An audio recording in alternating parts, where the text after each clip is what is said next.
Welcome back, Nerglings. Today we're going to be finishing off the feature that I started last week on my play greens. I've just polished off last night's beef and black bean sauce, so I'm feeling pretty darn good about myself. So, in the words of Leroy Jenkins, let's do this! Okay, I'll start with the champion.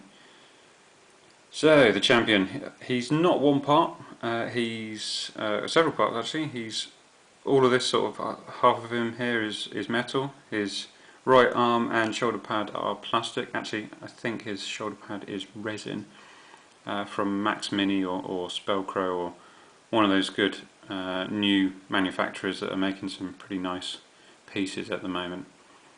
As always, the hexy base with fancy cogs and gubbins on there as well. So yeah, overall pretty nice model. I used the same sort of paint scheme that I used on the other squad. Just a mix of everything really. There's browns, there's greens, there's a little bit of everything in there. Now this guy is technically a champion. He's not the champion of this squad, but he's a champion model. For some reason they released 13 metal models, 3 of which were champions. Yeah, I have no idea what that's all about. Of course, Iron Warrior Chainsword, always good. And this time he's got a Chaos Renegade backpack, just for the lols. Okay, who have we got here? We've got, let's see, Chainsword and Bolter, and Loyalist backpack this time. Don't know what possessed me to do that, but it looks pretty cool. He's a nice sort of symmetrical model, and it doesn't rank up with anybody because of those overhanging bits. But yeah, pretty sweet. Who else have we got? We've got the classic, I guess this is the classic Plague Marine, I suppose. He's the one that I think you can still buy on the Games Workshop website. He's pretty cool. He's got hands for bits of his backpack. I don't know how or why that happened, but it did. So we'll move on. And again, another standard bearer, or icon bearer, or whatever you want to call them these days.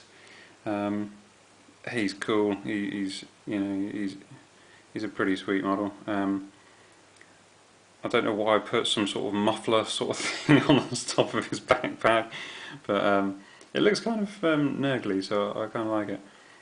He's got the, I think it's quite shiny, I think that is the Plague Bearer banner, not sure, could be the Blight King's banner, not entirely sure, can't remember, but it's covered in sort of corrosion and cool stuff, and yeah, it looks pretty darn gnarly.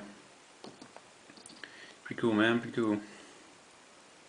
Bolter guy, another good one-piece model. He is all just one piece, and I love the stance. The stance is cool. This is classic Space Marine stance right here, and cemented in backpack, and got loads of shit on his base there.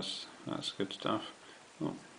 And as I do with all my bases, I actually milliput them all in as well, so if you do drop them, they're not going to go anywhere, they're not going to fall off the base or anything. There's no chance of that happening. And finally, we've got Plasma Gunman.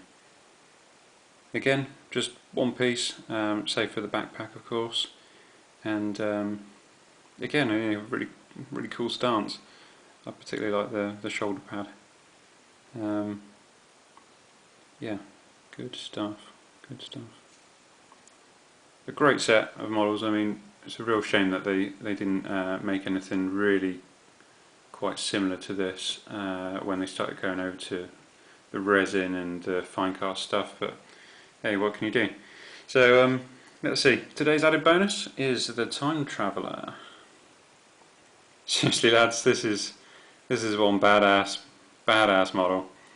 He's a really fine detail. He's metal, one piece again, and he's based on Eddie from the Iron Maiden albums, and he is just a freaking brilliant model.